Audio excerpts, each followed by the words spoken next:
Hey Matt, have you ever noticed it's corn on the cob, but you never eat corn off the cob? Is that how we're opening the show? Yeah, well, it's like, oh yeah, like if you're making a taco or something, no, you're making like a burrito. Yeah. You go to like Chipotle, and Yeah. they ask you if you want any corn on it, Yeah. but they don't say, "Do you want some corn off the cob on your burrito?" How many fucking dogfish heads have you had? Zero. We don't have that here. We have none. But what I do want to talk to you about is Yeah. beverage related. We're a gamer and beverage podcast here. On Yeah, I Super drink FX. corn off the cob. Yeah. We talk a lot about games, but we also talk a lot about beverage. And Yeah. I'd like to talk today, spend some time about talking about the latest in beverage, the beverage industry. Today, we got a press release from the Coca-Cola Company. Matthew, you are not going to believe how relevant this information is to our podcast. Okay. Listen to this. Here's the headline. I'm listening. Yeah. Coca-Cola Creations gaming-inspired Coca-Cola Zero Sugar Bite. Like BYTE? That's right. From the metaverse to IRL, Coca-Cola Creations opens the portal to gaming-inspired Coca-Cola Zero Sugar Bite. I need to. This is going to be one of those times where I just read the press release because Matthew, it is off the chain here. You ready? Guys, welcome to another episode of Tyler Reed's Press Releases. My favorite oh. thing about the show, honestly. Earlier this year, Coca-Cola Starlight offered fans a taste of outer space. I never even fucking heard of that one. Oh, you never had Starlight? Oh, No. yeah. Okay, so Coke is doing Coca-Cola Creations now, which are I don't know how to describe it. They are They're Mountain Dewing the shit out of Coca-Cola. yeah, but even because here's like Major Melon, like you kind of know what Major Melon's gonna taste like, right? It's like melon flavored. Yes. What the heck is Coca-Cola Starlight? What does that taste like? Oh yeah, I guess that's true. And if I had to guess, I don't know, grape. No, I don't think they. So Coke says it's space flavored. so it's burning rubber. I don't know. I had it, and it kind of like there was maybe some fruitiness in it, but also it was kind of like minty. Just like a little bit. Okay. It wasn't that good, honestly, if I'm being honest. However, Coke has announced their follow-up to the popular Starlight space flavored soda. Because now the second Coca-Cola Creations offering presents the first ever Coca-Cola flavor born in the metaverse. I'm interested. Coca-Cola Zero Sugar Bite will bring the flavor of pixels to life in a limited edition beverage that transcends the digital and physical worlds. Uh-huh. For our second expression from Coca-Cola Creations, we wanted to create an innovative taste inspired by the playfulness of pixels, rooted in the experiences that gaming makes possible, said Owana Vlad, Senior Director, Global Strategy, The Coca-Cola Company.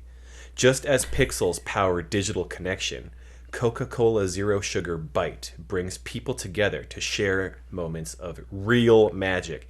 And I want to specify here, real magic are capitalized. Oh my, like all caps or just the R just and the M? the R and the M. That's even worse. A global cross-functional Coca-Cola team led by the North America Operating Unit, featuring leaders across creative, marketing, technology, R&D, and design, collaborated. Leader spelled Liters. No, it is not. They collaborated to determine the right elements to bring pixels alive in a taste experience. The drink's bright, upfront taste is reminiscent of powering up a game, and its refreshing finish makes for a perfect gaming companion. Packaging graphics also feature pixels forming the iconic Coca-Cola logo. It has launched in extremely limited quantities in select countries in Latin America. Course. However, it's coming out in the United States on May 2nd. Okay, I'll be here. It says the product will exclusively be available to purchase in twin packs of 12.5-ounce slim cans online, making the can itself a portal between the digital and physical worlds. Oh, get fucked. Oh my god, fuck right off.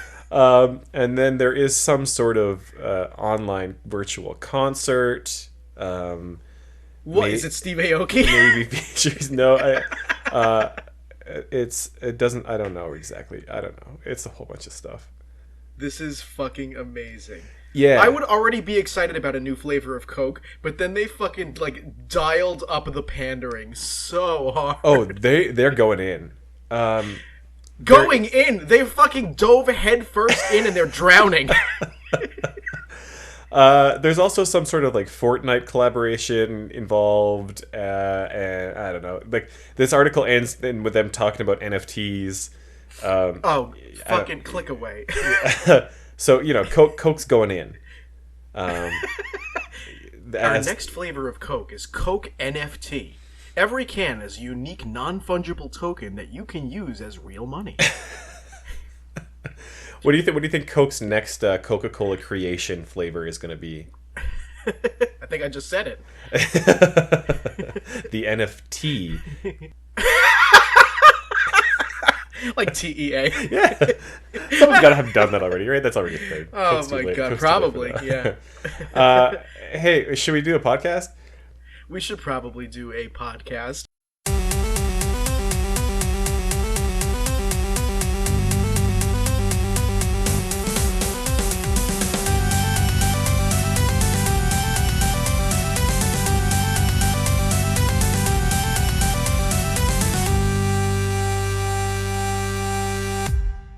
Hey, welcome to another episode of Super FX. It's a gaming podcast and also a beverage podcast. I'm Tyler. I'm Matt. And this is episode number 24. Hey, Matt, you know what else comes in 24s? Cases of soda. Why'd you say 54? No, I said 24. What the fuck? Rewind. I said 24. You're fucking with me, right? You said 54, and then you said, do you know what else comes in packs of 24? Are you fucking me? I'm keeping that in. You Okay. Definitely said 54. No, keep it in. Whatever. The people will know. Our listeners will know the truth. They'll be able to rewind this. I straight up can't tell if you're fucking Leave it in the comments. What the hell did I say? I said 24. I'm mad. How's it going, dude? We're a little. It's going really well now. I'm glad we're a little late on this one. I mean, or are we early on the next one? I don't know. Both. Okay. Yeah. I went on vacation. Yeah, we skipped last week because Tyler. This is gonna sound like it's your fault, but I just want to be a good friend and say that it's not anybody's fault. Tyler went on vacation, and we just couldn't find a good time for our schedules to line up to be able to record for last week's air date. So we just figured, fuck it, we're recording for this week now, and this is the new every 2 weeks. So It is my fault. That is what are you talking about? That's 100% my fault. Yeah, because no, it isn't. You literally told me when you were going away, you were like, we'll find a day to record. We'll figure it out. I still want to record. You were totally committed to the podcast. It's a complete coincidence that we couldn't find a time to line up. Coincidental. Yeah. I went to California. I'm trying to defend you. Let me defend you. I went to I appreciate you. I went to California. I went to Disneyland for a couple days. Oh, you went to Disneyland instead of doing the podcast with me and your buddy?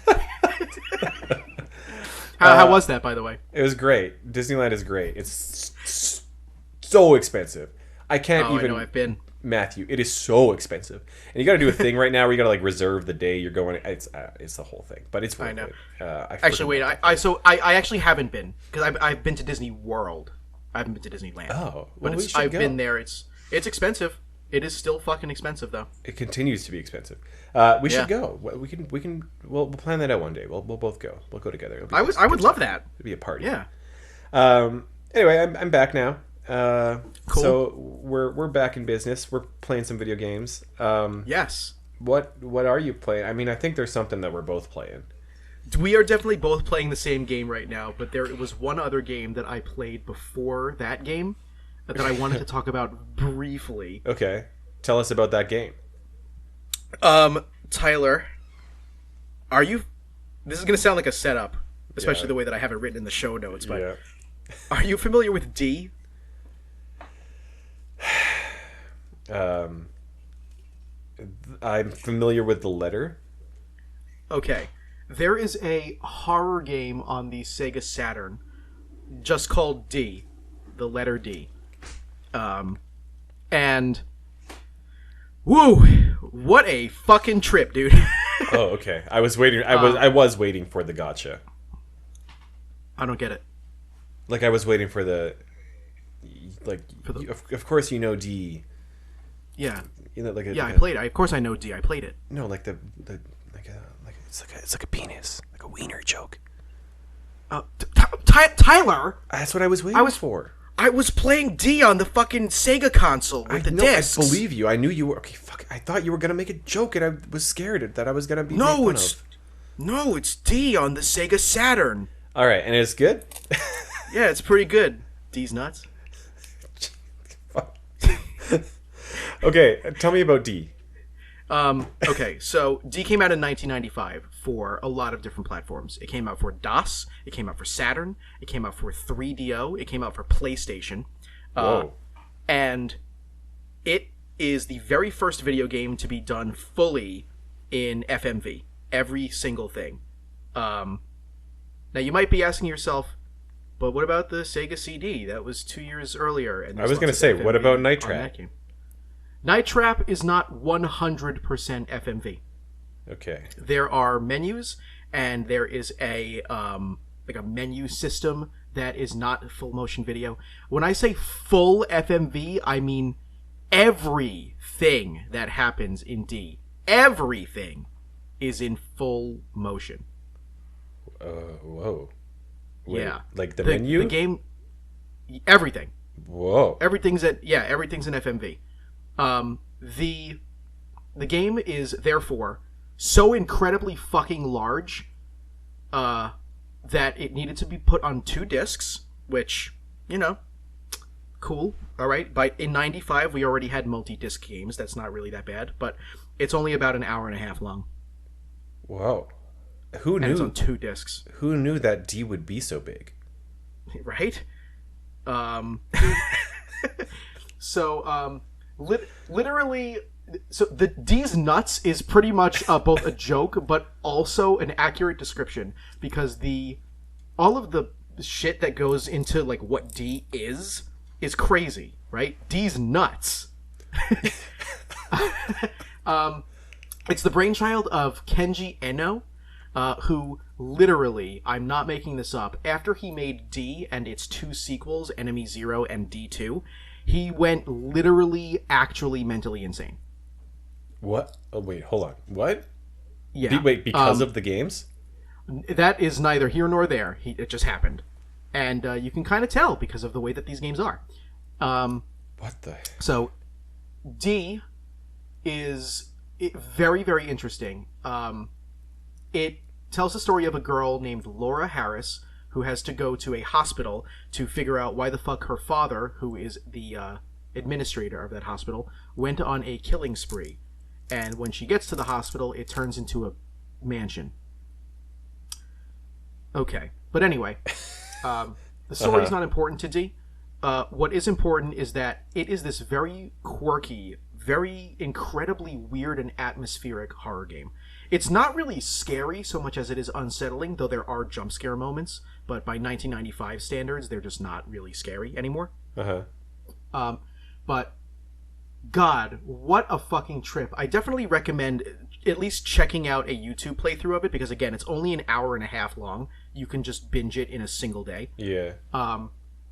But the thing I find most interesting about D and the concept behind it is that Laura Harris, the main character, she is a character in the game, but she's also the name of the model that they invented to play that character. Kenji Eno wanted to he wanted to conceive the idea of a digital actress, and so in the other two games, Enemy Zero and D2, it's the same model, the same character model as Laura Harris in D1, but it's not the same character. It's a digital actress playing different characters.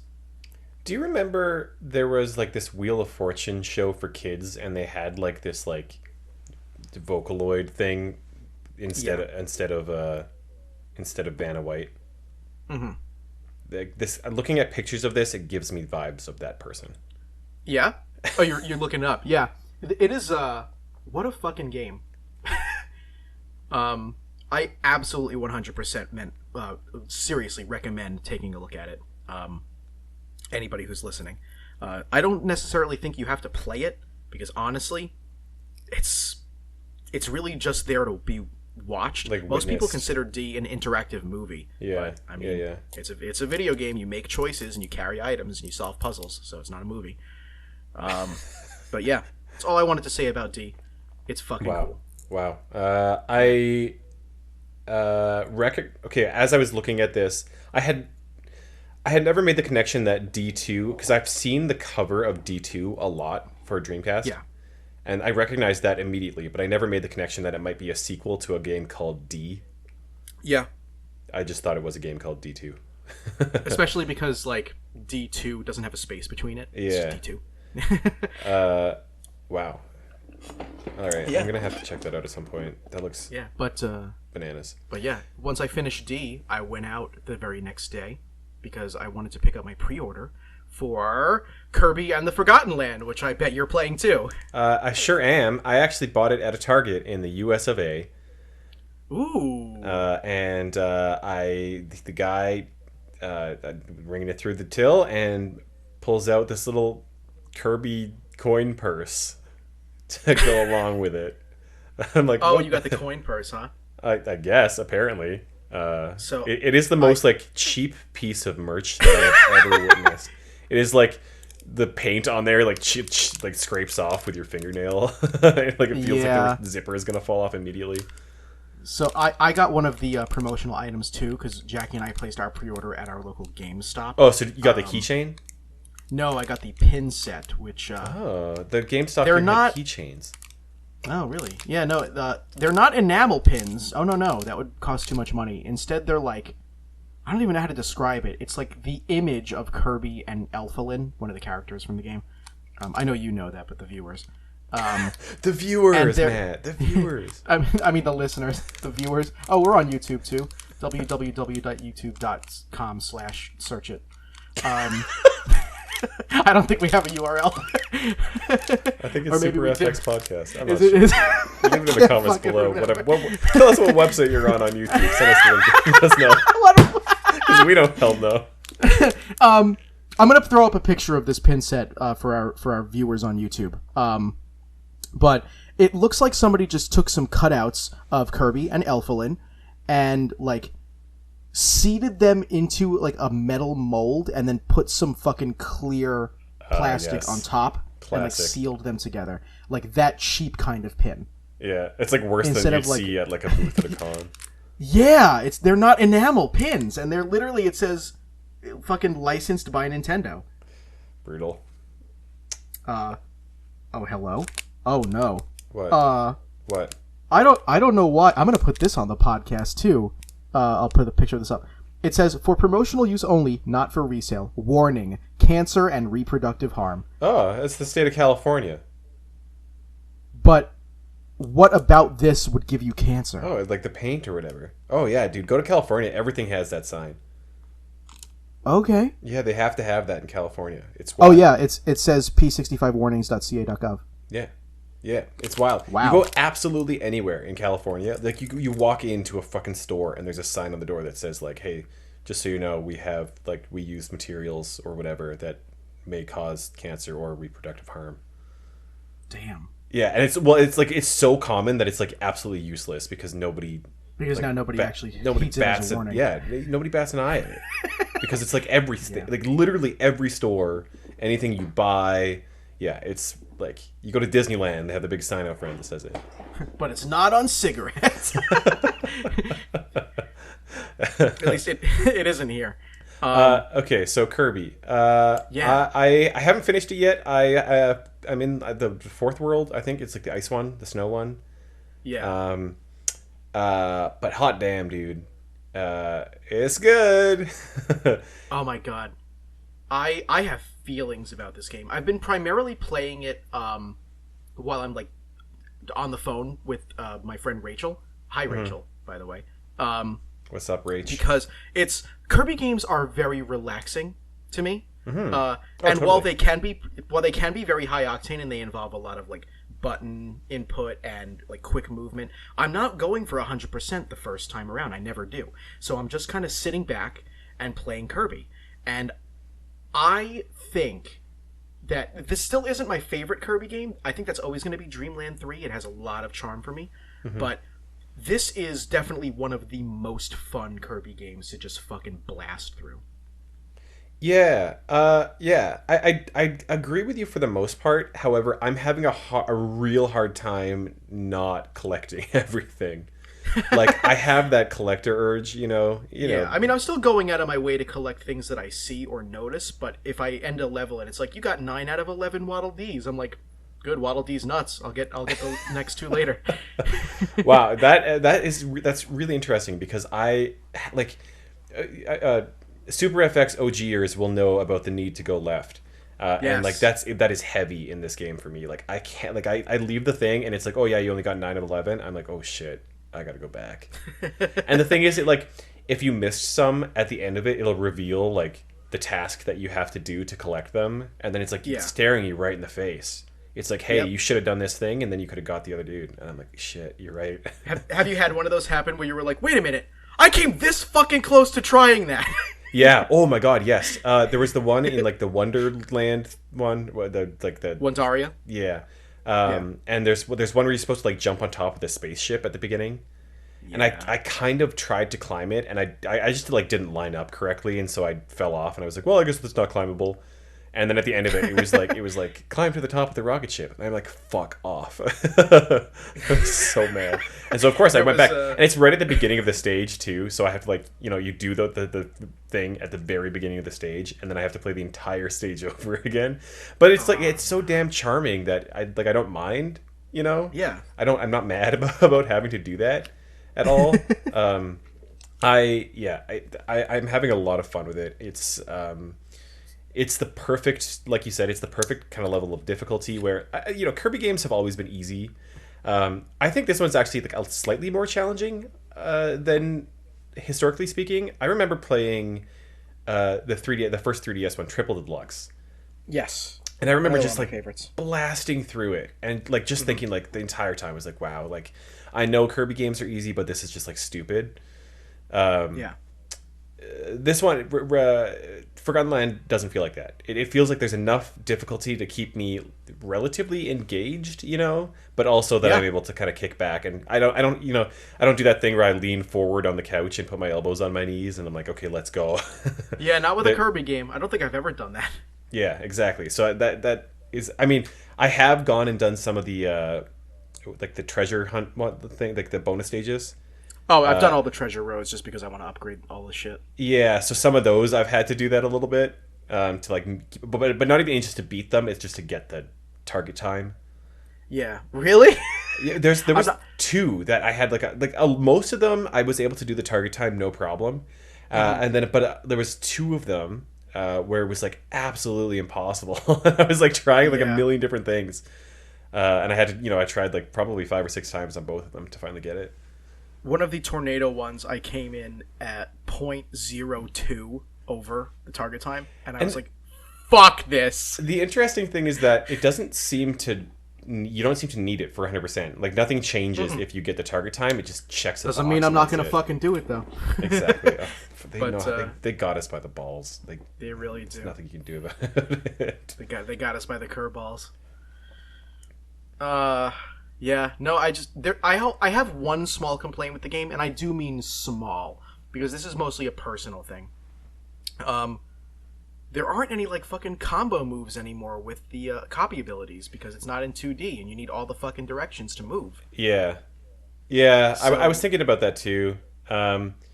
I don't know. I think what this game does really well that I think kind of makes up for any of that sort of thing yeah. is this game reminds me, and maybe this might sound weird, but this game reminds me of a lot, several occasions where I've been playing it, and it reminds me of Little Big Planet. And the reason for Oh that yeah, is you know I can kind because of see that. they basically they give you these very core mechanics, and then they play with them a lot. Hmm. So there's like the the mouthful mode stuff, and it seems like you're always kind of controlling the same kind of thing, but they'll do something different in each level. It's like you're still using the mouthful mode, you're still like morphing into a whatever shape, and then you're just Yeah. like you kind of just are a shape, and you manipulate the world around you, and you traverse using that shape. Hmm. And it's always a surprise to me on how they do it. Like there's always something new, and it almost feels like every stage has like little mini games in it. And I don't know, it's just like so interesting, and I think they're able to like it feels fresh every single stage you play. It just feels fresh. It feels like there's something new, and it's just so Yeah. interesting. Every single stage is so interesting, which I don't know. I can't say that about a Kirby game in the past. Like every Kirby that I I've played is honestly good, I but can, but I think it's just because I tend to look a little bit more at what makes certain things unique. I don't know, but this is definitely the most like unique Kirby game, and I don't even just mean because yeah, of the 3D. Like the way you described it, where every level is like straight up unique, every challenge is unique, everything feels fresh every single time you go yeah. in. It doesn't feel like they really recycled anything, and if they did, they used it in a way that was new enough that it still felt fresh. Yeah, Um, the only issue I've kind of had with it is the visuals are kind of borked. There's oh, a you mean lot. like when stuff is far away and it fucking judders? Oh my god, it's rough. It is rough. They That's how jumped they get it through running on the some Switch. hoops to get this thing to run on the They Switch, sure did. and it's kind of amazing to me because like I don't remember Mario Odyssey being like that, you know, No, I don't and that think it was was at like all. 3 4 years ago. So like it's interesting. Like I don't know if this feels maybe a little rushed or what it is, but it's interesting to me that they struggled so much with that on this game, whereas like the Mario game that came out 4 years ago didn't have that issue at all. Yeah, I don't get Uh, it. I noticed the same thing. I think we talked about this. You still haven't played Pokemon Legends Arceus, right? no, no, no. I think I mentioned this in a previous episode, so I'll make this super brief just in case. But there are parts in that game where if you are in a dark environment, you can see like these white speckled outlines of your character, like they fucking cut it out of a JPEG. It's and this game has some stuff like that too, like the aliasing in some parts, like just jagged Yeah, edges of and like I don't. that's It's the word, aliasing. yeah, and there's some like weird color stuff that happens sometimes I noticed where like certain things seem like way like the color balance isn't right. Like Yeah, way oversaturated and things like that. I don't know. The visuals are just kind of weird. It feels like it's just needed a little bit more polish. yeah. And Oversaturated color is something pretty typical for Kirby, but it works well in 2D, and I don't know if it works super well in 3D. maybe that's it. Right before I Yeah. so actually something else I was playing recently. Right before this came out, I replayed through Nightmare in Dreamland, like the Game Boy Advance one. Yeah, yeah. Um, and that I mean that game is like rock solid. It's so tight, and you're Oh, right. yeah. Like the colors are so vibrant. Um, and you're right, like it works really well, and especially in a pixel art style, like it feels a little bit more natural. This Hmm. almost feels like I don't know if it's true, but it feels like they messed up and they like somebody didn't color correct properly because it just feels oversaturated in like some weird places. But anyway, I digress. Like there's way more good with the game that outweighs like the kind of weird inconsistent visuals. I freaking love Waddle Dee Town. I fucking love Oh, being yeah. in like dude. I'm gonna run for mayor of Waddle Dee Town. I fucking love that place. I think this is the first Kirby that doesn't have a stone ability. Spoiler. I'm not that far yet. You're all the way into World 4. You have seen every power already. There's No, there's some blank spots in the Waddle Dee house. oh shit. So I don't know which ones I am missing, but I think there's maybe 2 or 3 that are empty. You So wait, you're in World 4 and you still have a couple that are empty? Have well, you just not swallowed them? maybe I don't know. I just started World 4, so maybe Oh. they happen in World 4. I don't know.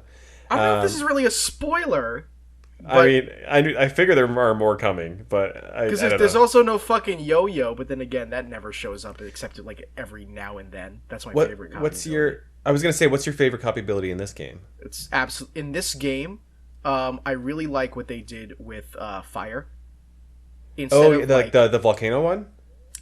regular fire too. Like Yeah. because in normal Kirby, fire is uh, fire has a weird history because originally it wasn't just fire; it was fireball, and no matter what you did, Kirby always rocketed forward. But then Hmm. they separated the two into fire and fireball.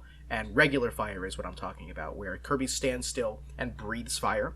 Yeah. But in 3D, it's like the best spread for attacking enemies. You just Oh yeah. hold B and turn all around, and you just fucking obliterate shit. There was a It's amazing. there's that dude, like the professor guy, who comes up in Waddle Dee Town, and he's like, "Let me tell you Yeah, about some statistics from the world." yeah. And I've clicked on him a couple of times, and every single time it's like the most popular copy ability is the volcano fire. Yeah, it's so good. It's And really like, good. yeah, it makes sense. My favorite is definitely the cutter, like the upgraded cutter. Though the That chakram cutter. Yeah, yeah. And it, like, you send your little slicers in like 5 different directions. Yeah, It feels so satisfying. It feels it's so good. nice. Oh, I Oh love yeah. it. I'm not a fan of drill. I just don't like drill. It's slow. Oh yeah, Boring. yeah. But that's another thing. It's like they made such interesting use of that. In They did. They the really one did. stage where you're digging up all this stuff. There's all like the holes to dig up stuff. Yes. You like traverse Yeah, the I do stage. know. You're like dodging things by digging through underground. I don't know. Like I said, like they have like this basic format. They give you these abilities. They give you these like mouthful mode forms, and then it just feels so like playful after that. It just feels like, Yeah. hey, navigate this world using this thing. And it's gonna be a little different this time, and you're gonna have fun, and you do. And then it's on to the next thing. I don't know. It feels so good, and I never get. I'm honestly surprised at just how I am never bored playing this game. Yeah, I cannot wait to go back for 100% because I feel like it's gonna be something I knock out in a single weekend. I'm gonna be so addicted to it. I know. I wanna chug through it and then go back and 100% it, but I fucking can't, dude. I just can't help myself. Hey, it's alright. If you 100% it the first go around, you fucking do you, baby. I'm gonna do it.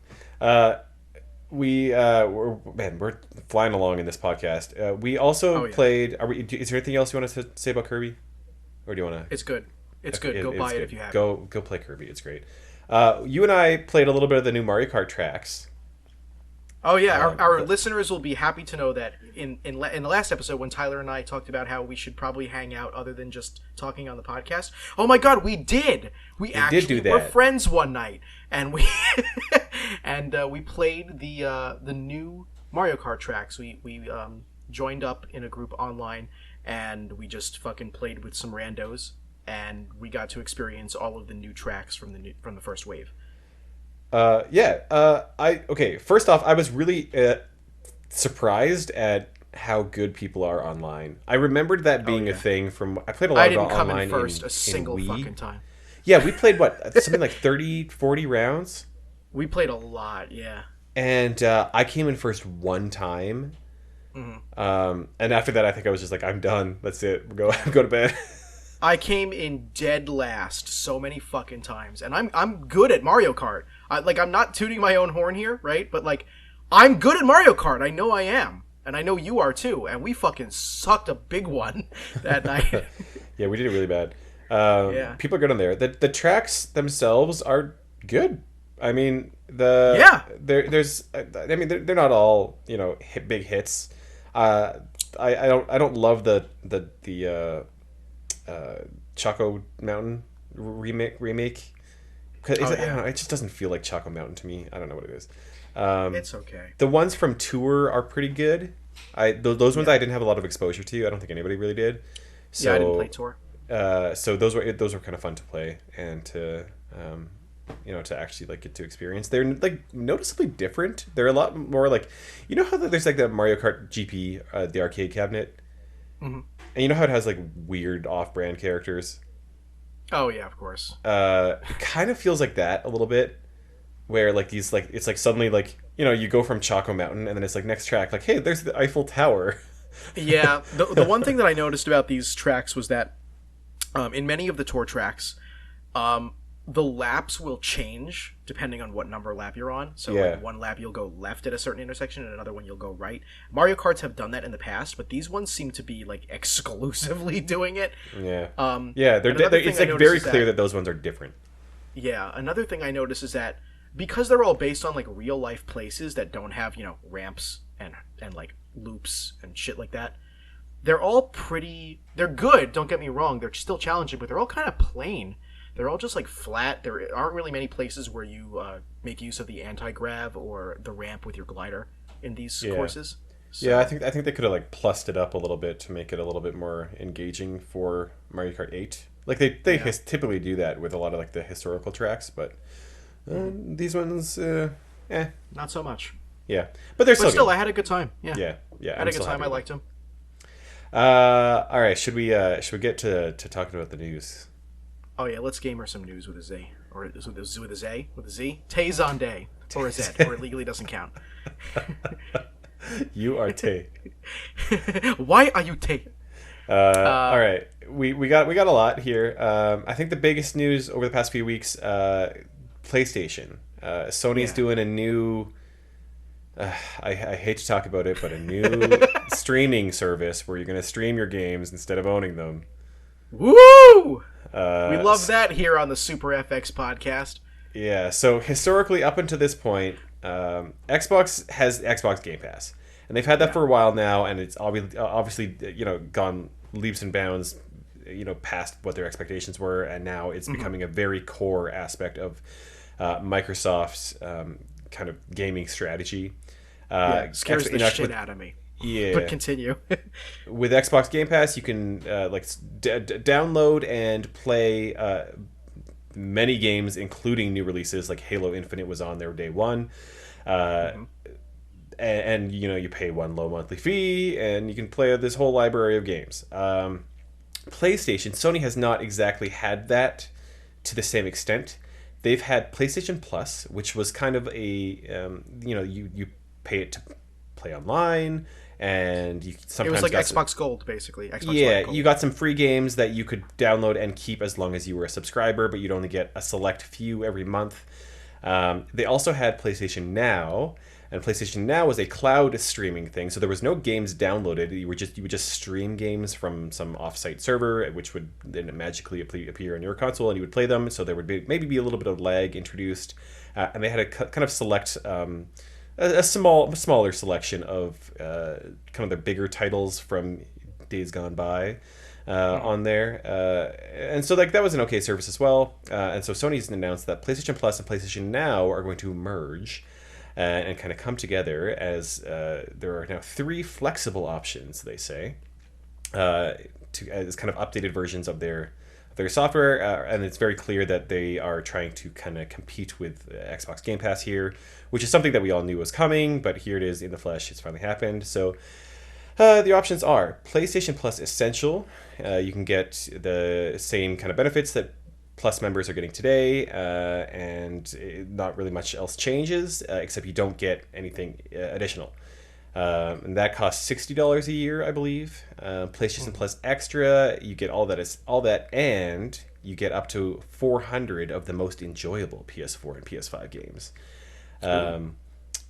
They are downloadable for play, so it's not the cloud streaming service. These are actually So downloaded. like 390 PlayStation 4 games and 10 PS5 games. Is Something, what I'm yeah, hearing? probably. Yeah. That one's $100 a year.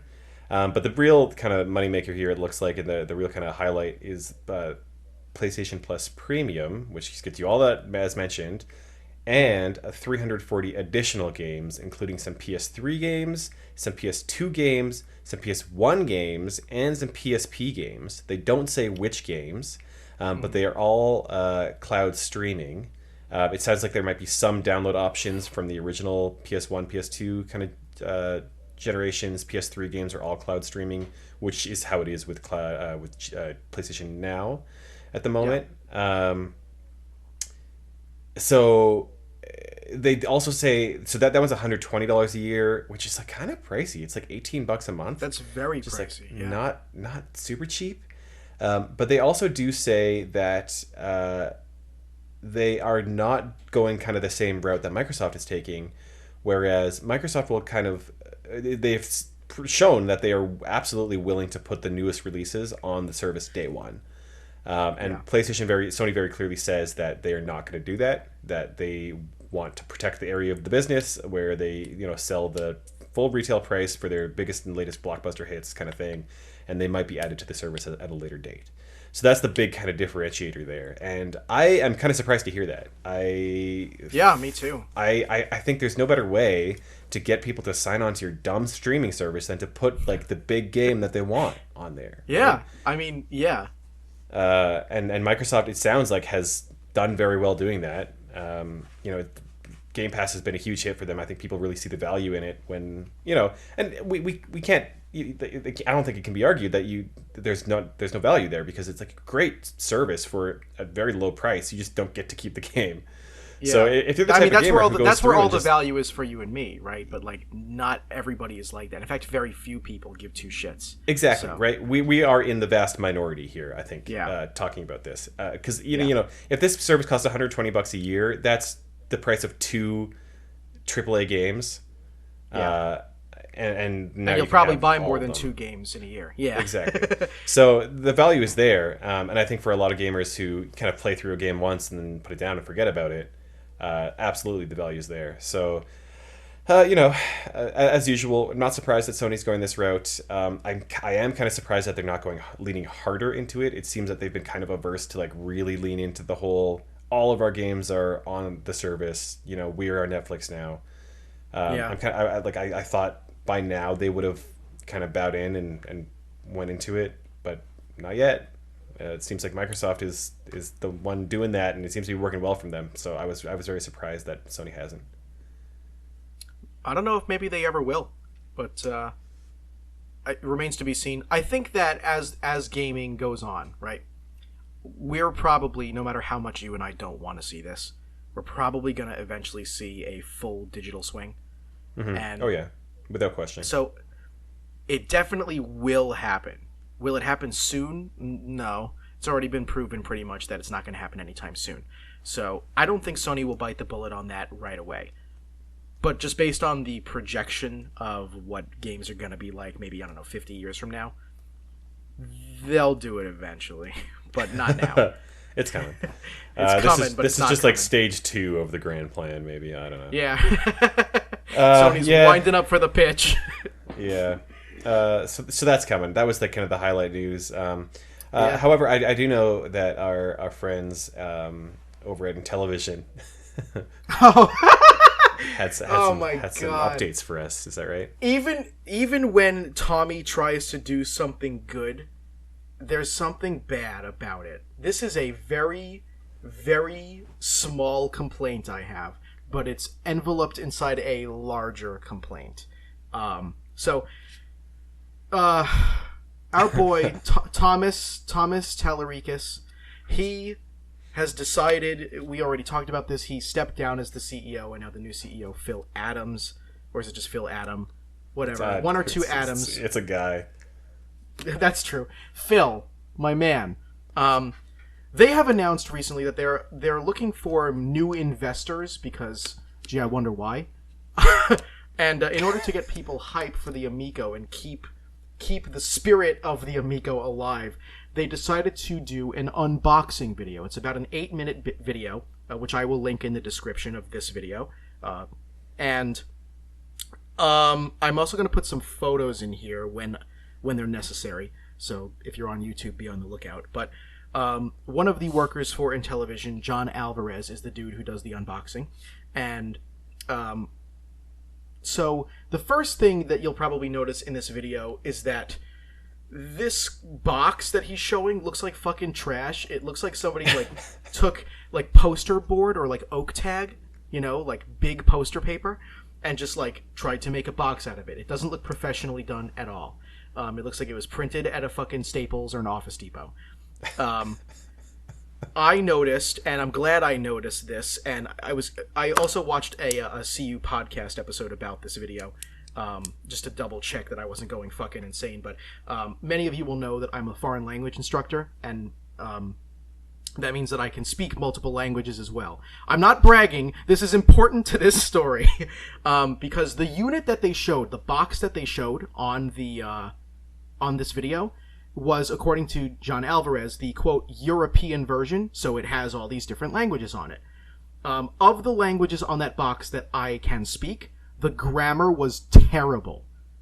It was awful. It's like they straight up just Google translated it and copy pasted it without checking with anybody. That's got to be what actually happened, right? Like, they don't have a localization team. They just, you know. Like, seriously, you could. I've seen Amico sympathizers say that.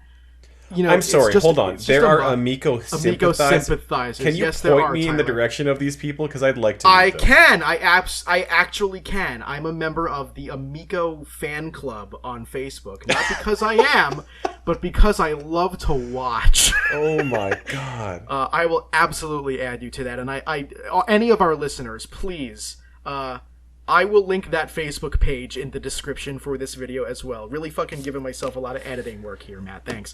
But, oh boy. Anyway, there are a lot of problems with this video. You were going to say? I can't believe that. Okay, here's a product that the company has very publicly said, hey, this thing actually might not ever come out. Yeah. And they're like, but anyway, here's an unboxing video. Yeah.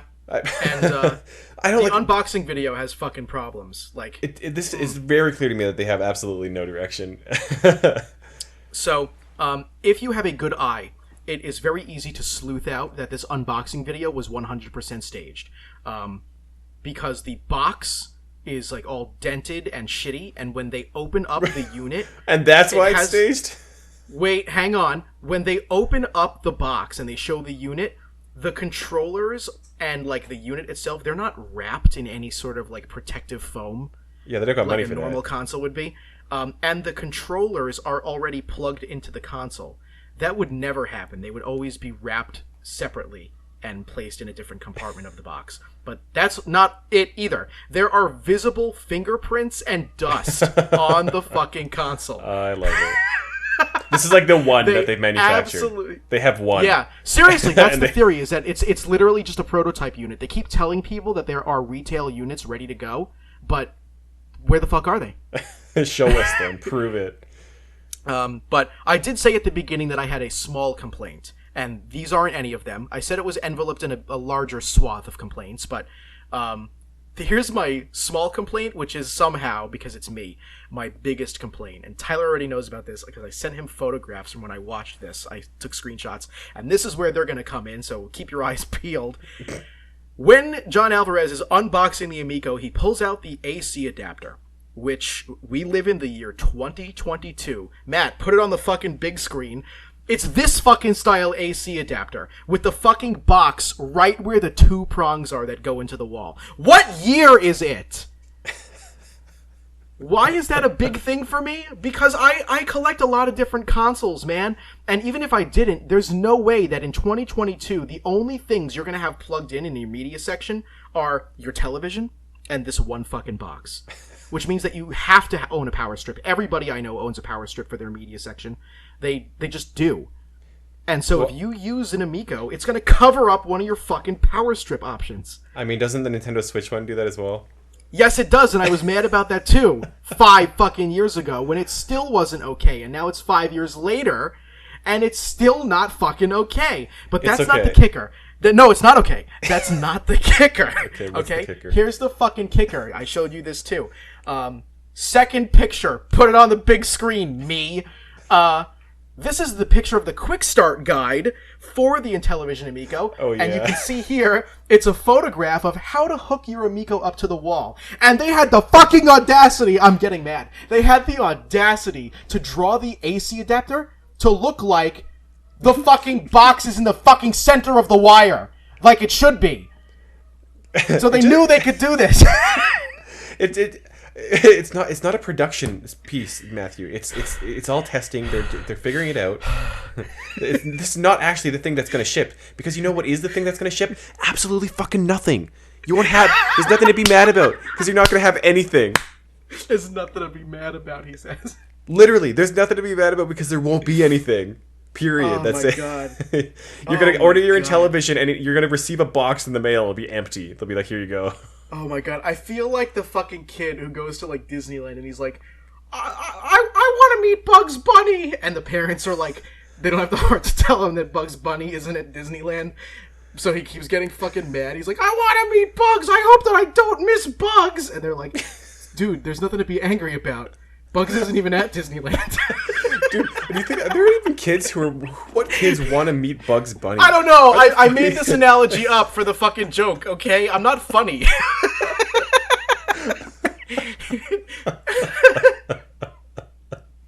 I don't think there's a single person under the age of like 18 out there who wants to fucking meet Bugs Bunny. I want to meet Bugs Bunny. Never mind the people who are over 18 and might want to meet Bugs Bunny. How do we tell him that Bugs isn't at Disneyland? Don't worry about it, John. He'll find out on his own. Oh my god. Okay. Anyway, that's all I wanted to say about that. Did you hear Yeah. E3 got canceled? E3 got canceled, and like, is anybody really that upset? I wouldn't say upset. I'm really surprised. I thought that we were good now. It was coming back.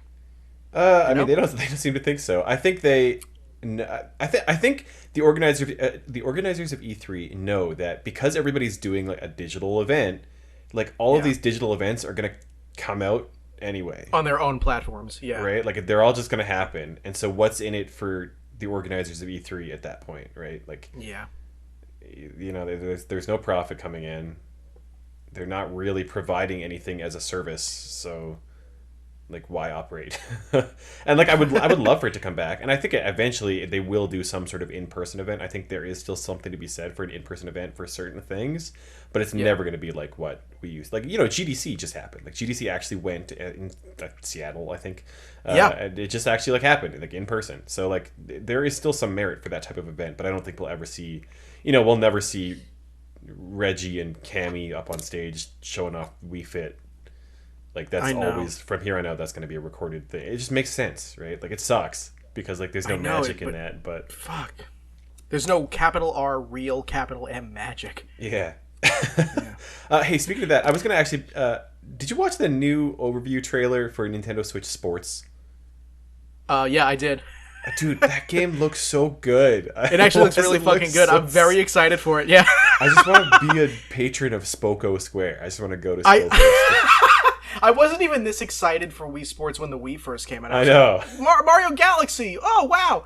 Like who gave two fucking shits about Wii Sports? I don't even want to really play the sports. I just want to hang out at Spoko Square. Yeah. Of course, now Wii Sports is a gem, but oh god, I'm really excited for Nintendo Switch Sports. The one other piece of news that I guess we should talk about is I think today or yesterday, it was announced that there's going to be a new Monkey Island game. Yeah, dude. Oh my fucking god. In one of our earlier episodes, I talked about LucasArts point and clicks, and one thing I mentioned is that I would love to see a new Monkey Island game, and I guess I'm fucking getting my dream, because here it is. Ron Gilbert has announced that he has been secretly working on Return to Monkey Island, a new Monkey Island game. Yeah, it's supposed to come out this year. This is surprising to me because ever since Disney took over at like LucasArts, like Lucasfilm Games, whatever it's called now, they haven't really shown that they're interested in like reviving anything old or like really just doing anything. Period. Yeah. So I'm very surprised that like they were like, hey, we're gonna do a sequel and Ron Gilbert's gonna be involved, you know, etc. Yeah, that's wild. I was actually like very surprised to hear this. Dude, I don't even know how to react, honestly. I'm very excited, but it was so incredibly surprising, so unexpected that like I just kind of sat in my chair silently with my mouth agape. I didn't even know how to react. I didn't post anything about it either because I was like, this is 100% out of the realm of possibility for me. I did not think at all that we would get a Monkey Island revival, and here it fucking is. And did I read correctly that it's a sequel to LeChuck's Revenge? I don't know, actually. I may have seen that, and I just don't remember. But... Yeah. So I think the idea is that it's like it's not going to be a new thing, you know. It's going to be like a direct. It's going to play off of the ending to Monkey Island 2. Yeah, that's the way I interpreted it. Yeah. Yeah. Which, well, now that there's a new Monkey Island coming out, I guess I won't spoil the ending to Monkey Island 2. But, but yeah. Yeah. So I'm fucking stoked. I know we got some. There's some good stuff coming out this year and coming out Hell quick. yeah. So this is gonna. It's a fun year. Fun year to be a gamer. Yeah. 2022 was the best year for gaming. That's me in 30 years. All right. I got a story to tell you. It's Okay. gaming. It's gamer related. It's not like a pickup or anything like that. But Oh, you got a little I story boy? yeah. I started watching. So I didn't really even know this was coming out. But I was at the mall one day, and they have these like advertising, like digital, big old TVs in the middle of the mall to advertise something. Right. And I caught a glimpse of Master Chief. And in the picture, it said Halo, the TV show, like coming to Paramount Plus. Yes. And I was like, oh, right. Like, I remember that they announced that, like, however many years ago, and I forgot Yeah. that it was a thing. And then it actually came out. Yeah. And so I watched the first episode of the Halo show. I think there's 2 episodes out now, but I watched the first one. Are you gonna watch it? Can I I'm spoil not, the first episode? So here's the thing. I'm a fan of Halo 1 and 2 and 3, but I kind of dropped off after that. And Yeah, I'm like not- most people. Like I like Halo, but I wouldn't consider myself a quote Halo fan. You know Yeah. what I mean? Like I play Yeah. him because I like him, but I'm not invested. So yeah, go ahead, fuck it. Okay, so first episode. Okay, so they've already they announced going into this that it's not going to be like a canonical thing that ties into the games. It's going to be its own story Yes. that is basically inspired by Halo. It's got the same characters, it's got the same weapons, it's got the same the vehicles are all there, all of that's there, but it's its own thing, right? Like the story is not really related Yeah. to the games. Should I? By the way, should I put a spoiler warning in the video? It's the first episode. If you haven't seen the first episode of the Halo show and you really want it to not be spoiled, this Skip, is skip to the time that I'm putting on the screen right now. There you go. So much work. If you've played the Halo games, you'll know that a big part of the games is Master Chief as a character and who he is maybe as a person, and it's very. It's a very big plot point in the games about his helmet and the fact that his helmet is always on his head and he never takes a helmet off and you never like see his face. He's just Master Chief and he's that guy, right? He's the guy in the helmet. Literally like 3/4 of the way through in the first episode, dude rips off his fucking helmet and just shows his face. Oh my god. Yeah, and the Holy thing is too fucking shit. is that he's not like some like real ripped, jacked, like handsome motherfucker kind of thing. He's just like some guy with a neckbeard. He's just like some dude. Oh my fucking god. I mean, he's not ugly. Like he's a mostly attractive looking man, I would say. But it's just like some guy. Like it's not action hero. It's just like some dude. He's all like sweaty and stuff from under the helmet. I know, like he does it as a plot point to like convince someone that they can trust him. But it's just like what? I don't know. I'm gonna continue watching it. This all said, I am gonna continue watching it because I actually kind of enjoyed it. It felt very like sci-fi show. Like it felt like I was watching like Stargate or something. You just knew it was Halo. Yeah, it just like has the Halo characters. It's got the guns. Like the sound effects are the same. It's all of that. Like that's all there. Which is I think what they were going for, right? They wanted to wanted it to be recognizable. They wanted you to like know and have references to the games. Like the Covenant is there and the elites are all there and like it's Halo. It's just got its own story. And I was engaged. I enjoyed the first episode. It was very gory, like surprisingly gory. In the first like 10 minutes, like this person gets like blown up and there's like guts everywhere. It's pretty wild, actually. Yeah. And like the remainder of the first episode, there's like one of these characters, like her face is like covered in blood from her friend who just got exploded in front of her. Oh shit. Yeah, it's pretty wild. It's worth watching, I would say. If you can get like the free trial to Paramount Plus, or if you have Paramount Plus, spend an hour watching the first episode if you are into the Halo games. It's interesting. It's kind of cool to see, considering that like the Halo. There's been always like talk about being like a Halo game or a Halo movie, or sorry, a Halo movie or Halo show, like for years. I remember when that movie District 9 came out. That started off production as the Halo movie. The Halo movie, yeah. And so like years, like decades, literally have gone by. But like there's always been like talk of being a Halo thing, and so here it finally is. And it's good. I'm gonna keep watching it for the next couple episodes, I think, and we'll see how it goes. Cool. Damn. Yeah, but like, they did not treat the character the way that the game treats the character. Yeah, I had heard some things from friends of mine who are into Halo who they didn't use any spoilers, but they were like, I'm already fucking disappointed with this first episode. Yeah, that's why. I guess that's why. Yeah. But damn. So, question. Yeah. Why did you write not dank horse food presentation? Oh, because it's the Halo show. Oh my right? God. It's not high. It's low. And it's horse food. Guys, thank you for watching. No, I actually have a story. Well, you better get to it. Yeah. Before they leave, they're hitting that unsubscribe button as we speak. I'll try to make this brief, and we all know what the fuck that means when I say that. I can't wait for another hour. In the 3 weeks it's been since the last time we met for the podcast, I have been to 2 small conventions, and they've been really fucking good. The first one was Connecticut GamerCon at Mohegan Sun, which is a resort/casino in Uncasville, Connecticut. And it was actually kind of small, like super duper small. I spent a lot more time just fucking like hanging out in the bedroom, to be honest, like in the hotel room, than being out on the vendor floor because it was really, really small. But I still got a couple of good things. I finally got Castlevania Lament of Innocence for PS2. Oh, yeah. Yeah. I got Suikoden 3 for PS2. Ooh. I got Rocket Robot on Wheels, which, I've wanted that game forever. Thank God I finally fucking found it. Whenever I hear somebody say Suikoden, I without fail, every time I think about Psycho Mantis just going, "You like Suikoden?" So you like Castlevania, don't you? But yeah, and I finally got Grabbed by the Ghoulies.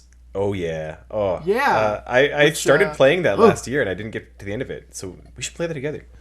Yeah, I would love to. So that was pretty cool. I actually won a little bit of money at the casino too, but that's not important because this doesn't have to do with games. I mean, the casino games are games. They're just kind of like, you know. I didn't win enough money for it to be worth talking about. Like single dollars. But then just this past weekend, Jackie and I took an impromptu trip, and it really was impromptu, to King of Prussia, which is just outside the Philadelphia area in Pennsylvania, to go to the Too Many Games game swap, which I didn't even know was a thing. When I was at Mohegan Sun, there's a vendor that goes to all of the same conventions that I do with my group of friends, and you've met him too. He's Don. He does all of the t-shirts and like graphic design stuff for hats and shirts, and he has sweatshirts and stuff. And we love to give him the circle game thing, the little circle below your waist. Yeah. Love that boy. But he told me about the Too Many Games game swap, and I was like, well, it's too close to this con, and I'm blowing all my money at this con, so I'm probably not going to go to it. But then, my friend and yours, Game Dave, posted literally this past Friday, this past Thursday, that, hey, this Saturday, I'm going to be at this event, and here's what you can expect. And I took a look at the event, and not only was it just like a regular-ass go and buy game stuff, but I was interested. What? What is it? I love your Game Dave voice. That's kind of what he sounds like. I'm Game Dave. I'm Dave the Gamer. Dave, I love you. He has a very distinct voice, but Jackie and I were, well, really me. I saw this and I looked at the events and I was like, okay, Dave is a buddy of mine, So it would be good to see him again already. And the Game Chasers are going to be there, and Angry Video Game Nerd is going to be there. And I've met Game Chasers before, but that was before I became friends with Dave. So now I can, like, maybe pal around with them a little bit more. I know that's like a fanboy dream, but that's also not the reason I really wanted to go. Same thing with AVGN. I have actually never met James in person, so I was able to do that this time. But the main reason I wanted to go, other than for that, was I was looking at the list, and one of the events was a double feature of the Angry Video Game Nerd movie and the new Game Chasers movie. Oh, cool. And I've seen the Angry Video Game Nerd movie. I saw it in the theater, actually. It had a limited premiere at a theater here in Manhattan, so I went to see it in 2014 when it first released. But no one has ever seen the Game Chasers movie. It's still not technically out. So I begged Jackie to go with me so I wouldn't go alone. And, yeah, I was going to go with my friend Max originally, too, but he wasn't feeling super well. So it was just Jackie and me, and we just fucking zoomed down to the Philadelphia area. I'm so excited I can't talk.